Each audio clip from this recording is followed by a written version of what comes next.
Pagi anak-anak. Selamat pagi Bapak. Berdiri. Panayali. Om Swastiastu. Om Swastiastu. Baik anak-anak, jadi sebelum kita mulai kegiatan pembelajaran pada hari ini, mari kita sama-sama awali pembelajaran ini dengan doa. Jadi berdoa, silakan pimpin doa dengan menggunakan tiga tulisan nih. Baik. Oke teman-teman semua, silakan sudah berdiri. Asana, pranayama, karasodana, Om Sudamam Swaha, Om Mati Sudamam Swaha. Puja tersambil ngawit. Om. Baik, baik, anak, selamat pagi. Pagi, luar biasa, tetap semangat. Baik, jadi sebelum kita mulai pembelajaran pada hari ini, ini kita akan mengenalkan diri terlebih dahulu nih. Barangkali di sini adik-adik ada yang tidak kenal Bapak mungkin? Belum Pak. Jadi izinkan Bapak memperkenalkan diri deh. Bapak bernama Yudhya Wiryatsana. Kalian bertemu Bapak Pak Wirya, kalau di luar boleh panggil Dwi. Lo masih muda ya Pak? Ya masih muda, belum nikah juga. Ya. Terus asal Bapak dari Banjar, Ketanggelan Minang, Desa dan Sading, Kampung Kebumen Madung. Ada yang tahu Sading mungkin? Tahu. Pernah kali sana? Pernah. Ya. Jadi umur Bapak masih berumur 23 nih. Wih, muda banget kan? Sudah hobi Bapak suka menggambel. Barangkali sini ada yang suka menggambel mungkin? Nah. Baik, mungkin sekian untuk perkenalan diri dari Bapak ya. Dari sekarang mungkin Pak lanjut ke adik-adik, mungkin dari kelas dulu. Dipersilakan memperkenalkan diri. Ya baik Bapak. Jadi perkenalkan, nama saya Didi Krisna Pratama Pak. Jadi Bapak bisa panggil saya Krisna atau Pratama boleh Bapak. Saya berasal dari Tulung Bapak. Oh Tulung? Iya. Tulung hijaunya Bos? Saya dari dari awal Pak. Oh dakwah, pakai KB ya? Ya betul Pak. Oh iya. Baik, untuk desa untuk adik mungkin bisa lanjut. Baik, terima kasih. Perkenalkan, nama saya Nisa Putri. Saya biasa dipanggil Desa Gali dan saya berasal dari Petang. Bapak sih mendapatkan ini sih bukit-bukit rasanya. Tahu kan so? Tahu Pak. Tahu kan memang di bukit itu? Pernah ya? Pernah. Makanya saya kasih itu seru kok. Nah, baik untuk selanjutnya, adik. Baik Pak, perkenalkan nama saya Mutiara Putriyanti. Saya dipanggil Eka Putri. Saya juga dari Tulung. Oh dari Tulung mana deh? Di Geger Pak. Oh Geger, oh ya. Baik untuk selanjutnya. Baik, perkenalkan, nama saya Niko dari kami. Saya berasal dari Bandung. Dari Bandung mana? Bandung Mingga. Bandung Kabian Semal Pak. Kabian Semal itu di dalam dulu kan? Dekat Petang. Dekat Petang di apa? Ketok kan? Banjarnya Batu Bayar. Desanya Desa Taman. Oh Desa Taman. Oh nenek. Perengkalan kamu nasi? Pernah masih? Ikut Pak. Oh gitu ya. Benar datanya saya itu kalau benar tahu kan. Baik, jadi sekian untuk perkenalan diri dari Bapak. Jadi di sini Bapak mengajari mata pelajaran pendidikan agama hidup ya. Nah, jadi adik-adik tahu nggak sekarang kita mau belajar tentang apa? Nggak tahu Pak. Jadi untuk hari ini kita akan mempelajari materi tentang catur warna. Jadi sebelum kita mulai, Pak boleh tanya tentang materi catur warna ini. Barangkali ada yang tahu nih? Ada yang tahu nggak? Belum. Sekarang? Belum. Nah, itu kan ini. Baik, jadi materi yang akan kita bahas pada hari ini yaitu mengenai catur warna. Jadi, barangkali ada yang tahu tadi tentang catur warna? Tidak. Ya, jadi catur warna itu adalah 4 golongan terang berdasarkan profesinya ya, yang di mana bagian-bagian Pak pertegas kembali karena catur warna itu catur berarti 4 ya, dan warna berarti profesi yang berarti 4 pilihan atau profesi yang dilakoni oleh seseorang. Itu terkait dengan pengertian catur warna ya. Nah kemudian kemudian ini merupakan bagian daripada catur warna itu sendiri ya.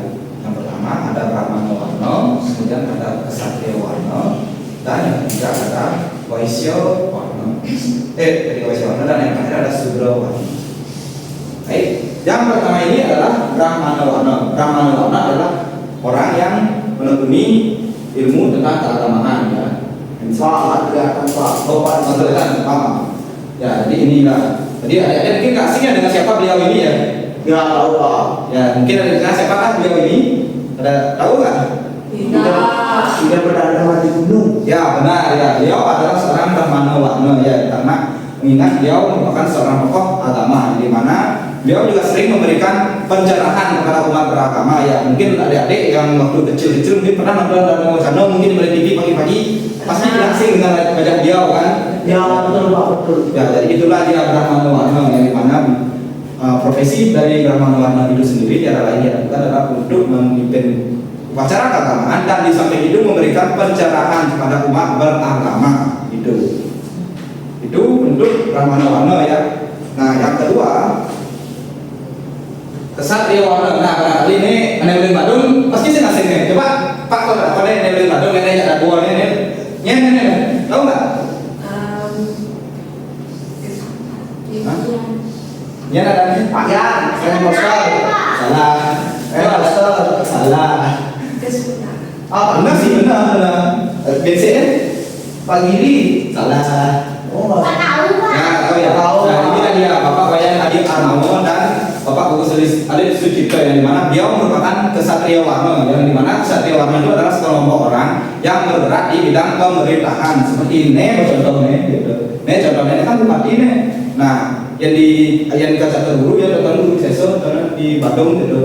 Yang alih dia dua di akhirnya kan daerah tingkat satunya itu gubernur ya itu masuk ke dalam kategori Ksatria warna. Terus di atas gubernur ada lagi presiden gitu. Dan zaman kita kacau karena kan dulu negara kita berbentuk federasi atau monarki kan gitu.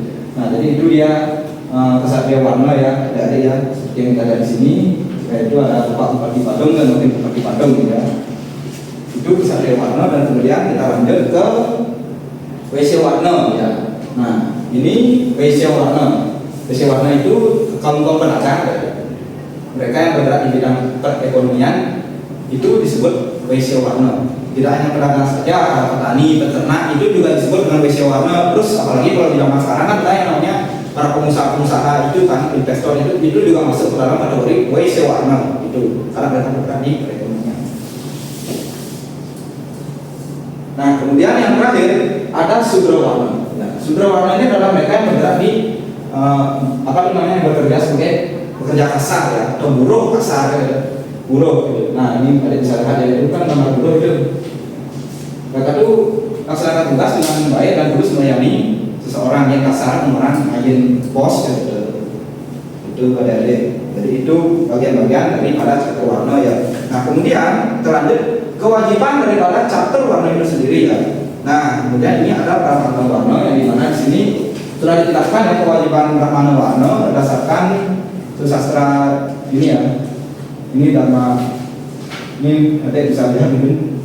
Apa itu Pak? Pak kecil Pak. Kecil Pak. Kecil. Pak ngerti juga bahasanya Pak. Oh ya jadi itu Pak langsung. Nah ini menggunakan bahasa Kawi ya, bahasa Kawi ya itu terjemahannya langsung saja ya. Inilah berkata Sang Brahmana 12 banyaknya perinciannya Dharma, Satya, Tapa, Dharma, Wimoda Sariwa, Pititsa, Anusurya, Yajna, Dana, Derti, Sama. Itulah perinciannya sebanyak 12. Dharma dari satulah sumbernya. Tapa artinya Cahira, artinya Cahira yang sang Cosana yaitu dapat mengendalikan jasmani dan mengurangi nafsu. Dhamma artinya tenang dan sabar, tahu menasihati diri sendiri. Bimo Saritwa artinya tidak dengki diri hati, berarti malu, mempunyai rasa malu. Pitiksa artinya jangan sangat rusak. Anasya berarti tidak berbuat dosa. Yajna mempunyai kemauan mengadakan pujaan. Dana adalah memberikan sedekah. Berarti artinya penenangan dan pensucian pikiran. Isama berarti tahan sabar dan suka mengampuni. Itulah kata sama itu kata sama mana ya. Jadi dari semua yang sudah kita lihat di sini berarti seorang mana dia harus bisa seperti ini dia mengendalikan diri itu kan. Makanya dia orang suci itu kan mereka itu sabar. Dan mereka pastinya akan sabar memberikan pencerahan kepada umatnya. Mau seberapa nakal umatnya itu pasti orang suci itu akan selalu terbuka untuk memberikan wejangan kepada umat beragama. Dan itulah kewajiban daripada Brahmana Warna yang dimana profesi beliau adalah sebagai tokoh agama. Dan inilah agama-agamanya ya, itu panduannya. Nah kemudian ada kesatria warna. Itu yang nggak jelas Pak. Nggak jelas.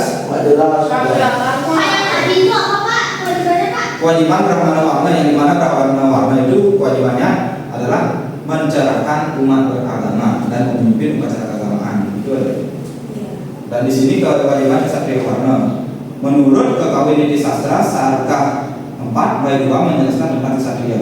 Sang sura menganding renanggana, mamuti suka wibawa bokan wiryawan. Sang sura pecahing ranangga mangusir surapada. Siniwing sura Suratsari yang dirun maulidi rananggana pecah lama bala manika mamidana yang tan mati tinginda ring para jan pirang tinangan sinaraga. Yang artinya sang ksatria memang dalam perangan menikmati kesenangan, kewibawaan, makan enak dan keagungan. Sang ksatria bila mati dalam peperangan rohnya menuju surga loka, dilulukan oleh para bidadari. Para pengecut yang lari dalam peperangan dan mati ditangkap dan dihukum, rohnya diadili oleh Betara Yama karena tidak mati, dicerca, diolok-olok dan ditawan oleh musuh. Jadi di sini sudah dibahas ya bahwa seorang ksatria itu tugasnya tidak lain tidak bukan adalah untuk melindungi rakyatnya. Seperti halnya kita di sini kan punya yang namanya apa ya, selain daripada bupati tadi yang saya jelaskan sama gubernur presiden, kita juga punya namanya aparat keamanan seperti halnya polisi, Polri, TNI. Nah, TNI itu kan tentara, itu kan dia kan juga bisa berperan kalau suatu saat negara kita menghadapi peperangan, maka TNI inilah yang akan bertugas untuk melindungi rakyatnya. Ya, jadi itu merupakan kewajiban daripada Ksatria Warna gitu. Sudah jelas ya, Dek? Sudah. Baik, jadi yang selanjutnya adalah kewajiban daripada Waisya Warna ya. Ini menurut kitab Bhagavad Gita berapa? 18 ya, 18. Jadi di sini ada deh kalau bisa dilihat mungkin? Bisa. Ya.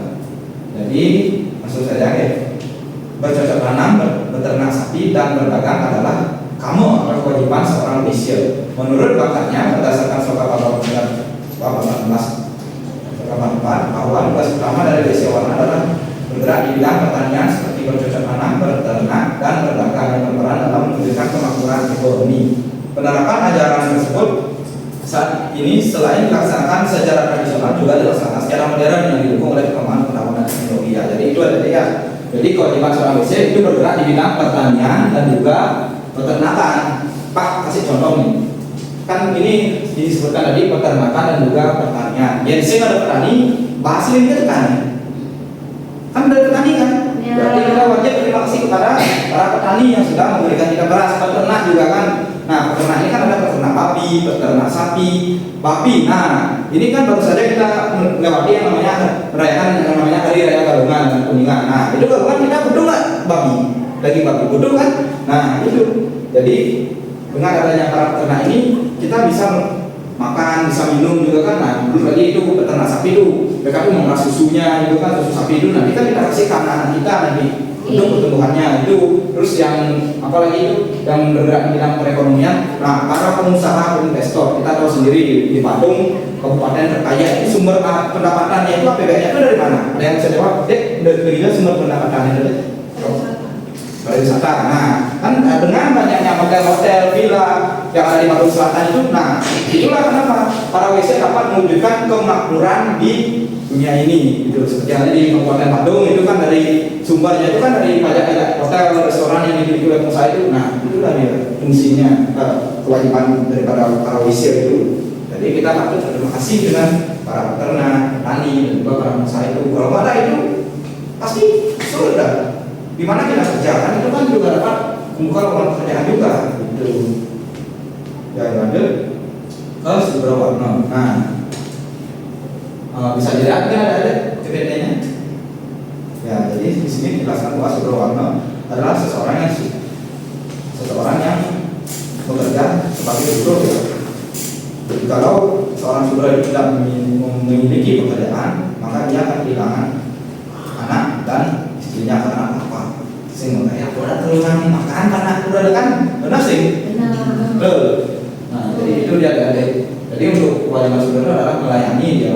Contoh pemanipuana, pastinya pemandangan masih manipuana mungkin kalian ada yang memburuh mungkin hijau itu kan kalian bekerja di pabrik itu kan sebagai buruhnya mungkin sebagai karyawannya. Jadi apapun yang disuruh atasan dari perintah atasan dan kalian sebagai karyawan wajib untuk mengikuti perintah atasan. Ya sih itu saya percaya loh dengan langsung gaya kan benar sih. Ya jadi itu ya. Nah, jadi sekarang kesimpulannya ya jadi Bapak katakan bahwasanya catur warna dalam ajaran agama Hindu itu merupakan penggolongan masyarakat berdasarkan profesinya, di mana ada 4 tadi kan Bapak sebutin tadi, Brahmana warna, Ksatria warna, Vaishya warna, dan juga Sudra warna. Bukan berdasarkan keturunan ini ada ya, karena Pak karena sering aja dapat pertanyaannya dari kelas sekolah dibilang katanya Pak yang agung, mohon maaf nih Pak yang agung ini yang berarti nak kenal berarti Ksatria warna.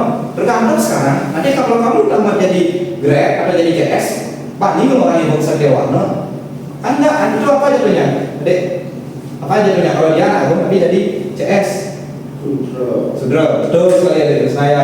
Nah, jadi itu ya. Jadi Pak luruskan di sini bahwasanya catur warna itu bukan seperti yang dimaksud tadi ya. Catur warna itu dilakukan adalah 4 penggolongan orang berdasarkan profesinya. Ya, jadi itu ya. Jadi baik, adik dan sebelum Pak akhiri, Bapak juga ingin memberikan kalian tugas ya. Pak sebetulnya tugasnya ya. Misalkan ada catat di buku kalian. Baik, yang pertama, coba jelaskan pengertian daripada catur warna. Ya, itu yang pertama.